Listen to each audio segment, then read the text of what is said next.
Welcome to techno ডার্কস। আজকে আমি দেখাবো পুরো কাঁচের মতো পিউ পালিশ, আর সেটা কীভাবে করবেন সম্পূর্ণ প্রসেস আপনাদেরকে আজকে দেখাবো। তো দেখতে থাকুন। এটা হচ্ছে একটা দরজা, আর এই দরজার ওপরে আমি আপনাদেরকে পিউ পালিশ করে দেখাবো, পুরো কাঁচের মতো পালিশ।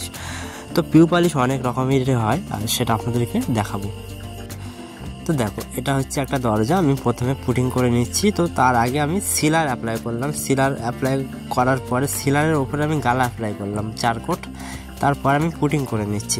তো পুটিংটা করছি এই কারণে, যেখানে যেখানে ফাটা বা ছিদ্র আছে সেইগুলো আমি পুটিং করে নিচ্ছি। তো এর যে প্রথম থেকে যে ভিডিওটা আমি আপনাদেরকে এর পরের পার্ট 2 এ দিয়ে দেবো, প্রথম থেকে কিভাবে আপনারা পালিশ করবেন। তো আমি যেহেতু সিলার অ্যাপ্লাই করে ফেললাম, আর সিলার অ্যাপ্লাই করার পরে যেহেতু এই ভিডিওটা অনেক বড় হয়ে যাবে বলে আমি বেশি বড় করিনি। তো প্রথমে সিলার অ্যাপ্লাই করলাম, তারপরে 2-4 কোট গালা অ্যাপ্লাই করলাম। গালা অ্যাপ্লাই করার পরে আমি আপনাদেরকে এখন যেটা করছি এটা হচ্ছে পুডিং। এই পুডিংটা সুন্দর করে আমি অ্যাপ্লাই করে দেবো। পুটিংটা দেখুন, পুটিংটা করতে হলে আপনাদেরকে সুন্দর করে করতে হবে। যেখানে ফাটা বা ছিদ্র থাকবে সব জায়গায় পুটিং দিয়ে বুঝিয়ে দিতে হবে। ধোয়ার পরে আপনাদেরকে তারপরে ঘষতে হবে। তো চলো, এবার আমি পুটিং করা হয়ে গেলে এবার আমি ঘষে নিই। তো দেখো, আমার দরজায় পুটিং করা হয়ে গেছে। এবার আমি সুন্দর করে দরজাটা ঘষে নেবো। ঘষার পরে আপনাদেরকে সব কিছু প্রসেস পার্ট টু পার্ট আপনাদেরকে বলে দেবো। তো আপনারা ভিডিওটাকে কেটে কেটে দেখবেন না। কেটে কেটে দেখলে অনেক সমস্যা হয়, অনেকেই বুঝতে পারেন না। এক জায়গায় কেটে কেটে দেখলে সমস্যা হয়ে যায়। তো অনেকেই পালিশ পারেন, আমার থেকেও ভালো পারেন, কিন্তু যাদের অনেকেই পারেন না তাদের জন্য ভিডিওটা অনেক সুবিধা হবে। তো সুন্দর করে ঘষে নিতে হবে, কিন্তু ভালোভাবে না ঘষলে কিন্তু পালিশ ভালো হবে না। তো সুন্দর করে এই যে ওয়াটারপ্রুফ কাগজ, এই কাগজটার নম্বর হচ্ছে 200 নম্বর কাগজ। ঠিক আছে, 200 নম্বর কাগজ দিয়ে আমি সুন্দর করে ঘষে নিচ্ছি। তো আপনারাও সুন্দর করে ঘষে নেবেন সব জায়গায়। তো প্রথমে আমি কিন্তু 4 কোট সিলার মারার পরে 4 কোট গালা অ্যাপ্লাই করলাম, তারপরে পুটিং করে এখন আমি ঘষছি। তো এইভাবে সুন্দর করে ঘষতে হবে আপনাদেরকে। আর ভিডিওটা একটু বড় হয়ে যাওয়ার কারণে আপনাদেরকে প্রথম থেকে দেখাতে পারলাম না। তো এর পার্ট 2 ভিডিও নিয়ে আসবো, প্রথম থেকে অবশ্যই আপনারা দেখবেন। তো 2-4 দিনের মধ্যে নিয়ে আসবো, আপনাদেরকে দেখাবো। আর আপনারা এই ভিডিওটা দেখুন, আর আমার চ্যানেলে গিয়ে দেখতে পারেন, অনেক অনেক ভালো ভালো ভিডিও আছে, দেখতে পারেন। তো সুন্দর করে ঘষা হয়ে গেলে তারপরে আমি অ্যাপ্লাই করব গালা। ঠিক আছে, দেখো গালাটা হচ্ছে কি, গালাটা স্পিরিটের সঙ্গে ভিজিয়ে রেখে দিয়ে সেটা গালাটা অ্যাপ্লাই করতে হয়।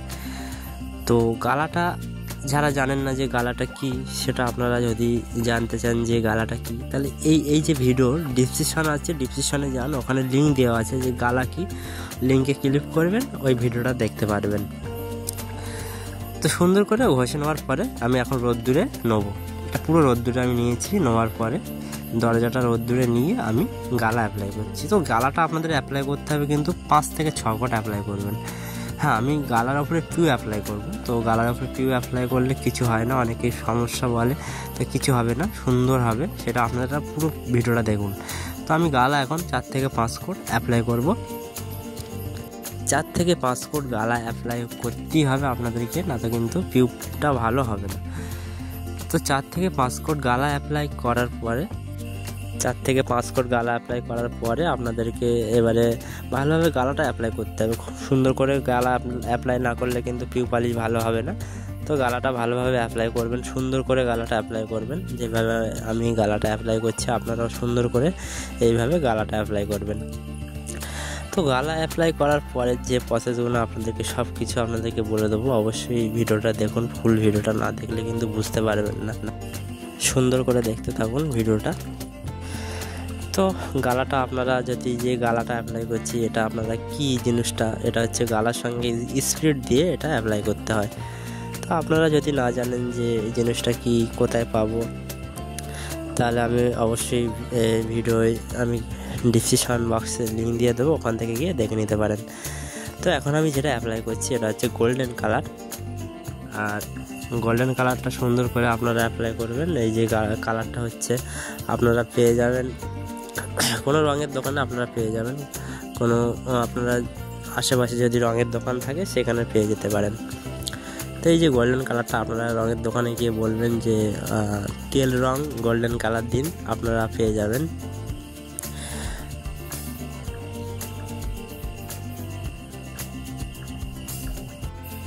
তো সুন্দর করে গোল্ডেন কালারটা অ্যাপ্লাই করবেন। তো দেখুন আমি গোল্ডেন কালারটা পুরো অ্যাপ্লাই করা হয়ে গেছে, কত সুন্দর লাগছে দেখুন গোল্ডেন কালারটা। দেখুন শুধু এটা হচ্ছে গোল্ডেন কালার। আর গোল্ডেন কালারের পরে এবারে আমি এটা হোয়াইট কালার দিলাম না, যেহেতু হোয়াইট কালার দিলে খুব একটা ভালো লাগে না। তো আমি গোল্ডেনের ওপরে কালারটা করব, তো কেমন লাগে সেটা আপনারা ধৈর্য সহকারে দেখুন। তো আমি কালারটা অ্যাপ্লাই করছি, এখন গোল্ডেনের ওপরে আমি কালারটা অ্যাপ্লাই করছি আস্তে আস্তে, যেখানে যেখানে আমার প্রয়োজন মতো আমি দিয়ে দিচ্ছি। তো আপনাদের যেমন পছন্দ সেরকমভাবে কালারটা করে নিতে পারেন। তো আমি কালারটা সুন্দর করে নেবো যেখানে যেখানে আমার প্রয়োজন। তো এই দরজাটা যার দরজা সে বললো যে কালারটা করে দিতে হবে, আর ওই জন্য আমি কালারটা করছি, না তো কালার করার কোনো প্রয়োজন ছিল না। আপনারা চাইলে কালার নাও করতে পারেন, কোনো সমস্যা নেই। তো যার দরজা সে তো বললো কালার করতে হবে, তো আমি সুন্দর করে কালারটা করে দিচ্ছি। তো আপনারা ধৈর্য সহকারে কালারগুলো করবেন, খুব সুন্দর করে কালারটা করতে হয়, ধরে ধরে কালারটা করতে হয়, একটু টাইম লাগবে কালার করতে। তা আপনারা এইভাবে সুন্দর করে কালারটা করবেন। তো এটা যেটা দিচ্ছে এখন, এটা হচ্ছে পিঙ্ক কালার, আর এই পিঙ্ক কালারটা আপনারা রঙের দোকানে পেয়ে যাবেন। এটা কেউ বলে পিচি রং, কেউ বলে তেল রং, অনেক রকমের নাম ধরে ডাকে। তো কালার করা হয়ে গেলে এবারে যে মেন যে কালারটা সেটা আপনাদেরকে দেখায়। এই যে কালারটা এখন অ্যাপ্লাই করছি কানা দিয়ে, এটা হচ্ছে ওয়ালনেট কালার, আর অনেকেই বলেন যেটা ব্রাউন কালার, যে যেরকম নাম ধরে রাখতে পারেন। তো এই যে ওয়ালনেট কালারটা হচ্ছে মেন। আপনারা যখনই কোনো কালারিং করবেন কাঠের ওপরে, তো কানা দিয়ে সরু করে এই ওয়ালনেট কালারটা দিতে হবে কিন্তু, তাহলে দিলে অনেক সুন্দর লাগে দেখতে। তো এই কালারটাই হচ্ছে সব থেকে আপনাদের আকর্ষণ। আর এই কালারটা দেওয়ার পরে যখন আপনারা কালারের ওপরে পিউ স্প্রে করবেন, তখন খুব সুন্দর লাগে। তো আপনারা এই যে আমি কানা দিয়ে এখন যেটা অ্যাপ্লাই করছি ওয়ালনেট কালারটা, এটা দেওয়ার পরে কত সুন্দর লাগবে অবশ্যই দেখবেন। আর সরু করে দিতে হবে। আপনারা যখনই ফার্নিচারের উপরে এটা অ্যাপ্লাই করবেন ওয়ালনেট কালারটা, দেখতে কিন্তু অনেক সুন্দর লাগবে। আর যারা মিস্ত্রি আছেন অবশ্যই তারা জানেন না, আর অনেকেরই জানা আছে এই যে কালারটা দিলে ভালো লাগে, তো তাদের জন্য তো সুবিধে। তো ভিডিওটা কিন্তু লাস্ট পর্যন্ত আপনারা দেখুন কত সুন্দর করি, আর দেখতে হবে কিন্তু লাস্ট পর্যন্ত। তো কানা দিয়ে ওয়ালনেট কালারটা আপনাদের ধৈর্য সহকারে করতে হবে, সরু করে একদম কানা দিয়ে দিতে হবে। একটু ধৈর্যকর ব্যাপার আছে কাজ করতে গেলে, তো বেশিক্ষণ লাগবে না। যেহেতু স্প্রে গান দিয়ে করা হয়, তো খুব তাড়াতাড়ি কালারগুলো করা হয়ে যায়, অসুবিধা হয় না। তো কালারটা সুন্দর করে আপনারা করতে হবে। কালার করা হয়ে গেলে এবার আমি যে মেন যে প্রসেসটা, সেই প্রসেসটা কি সেটা তো দেখাবো অবশ্যই। আর আপনাদেরকে আমি টিপস হিসাবে কিছু কথা বলে দেবো, অবশ্যই সেগুলো ফলো করবেন। অনেকেরই কমেন্ট আসে যে পিউ পালিশ করলে দানা আসে, সে দানা আসার কারণগুলো অবশ্যই বলবো, দানা কী জন্য আসে। তো আমার কমপ্লিট কালার করা হয়ে গেছে। এইবার যে মেন যে কাজটা হচ্ছে পিউ স্প্রে করা। তো এখন আমি পিউ স্প্রে করব, আর সেই পিউ স্প্রে করাটা আপনাদেরকে দেখাবো যে কিভাবে পিউ স্প্রে করতে হয়, আর টিপসগুলো আপনাদেরকে বলে দেবো। তো মোটামুটি চলো এবার আমি মোটামুটি পিউ পালিশ করা শুরু করে দিই। তো দেখো বন্ধুরা, এবারে আমি স্প্রে করা শুরু করে দিয়েছি, পিউ স্প্রে করা। তো পিউ মিক্স করাটা আমি আপনাদেরকে দেখালাম না, এটা আমি অ্যাপ্লাই করছি এশিয়ান প্রিন্টের পিউ। তো আমি আপনাদেরকে পিউ মিক্স করাটা দেখালাম না, যেহেতু ভিডিওটা অনেক বড় হয়ে যাবে, ওই জন্য দেখালাম না। তো আপনারা যদি দেখতে চান আমার চ্যানেলে গিয়ে অনেক ভিডিও বানানো আছে পিউ কীভাবে মিক্স করতে হয়। তো এটা এশিয়ান প্রিন্টের পিউ মিক্স করছি আমি, আমার চ্যানেলে ভিডিও দিয়ে রেখেছি, সেটা গিয়ে দেখতে পারেন। আর এই ডিসক্রিপশনেও লিঙ্ক দিয়ে দেবো, সেখান থেকে গিয়েও দেখে নিতে পারেন পিউ কীভাবে মিক্স করতে হয়। তো আমি এই দরজাটায় 800 গ্রাম পিউ স্প্রে করব। 800 গ্রাম 1 লিটার পিউ থাকে, তো আমি 800 গ্রাম একটা দরজায় পিউ স্প্রে করব।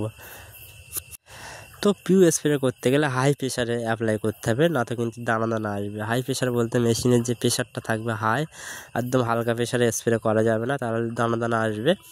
আর আপনারা স্প্রেটা করতে হবে খুব স্পিড স্প্রে করতে হবে। স্লো স্প্রে করলে কিন্তু গ্লাস ভালো হবে না, ধোঁয়ায় কিন্তু যে ধোঁয়াটা হয় স্প্রে করলে গ্লাসটা কিন্তু চেপে দেবে।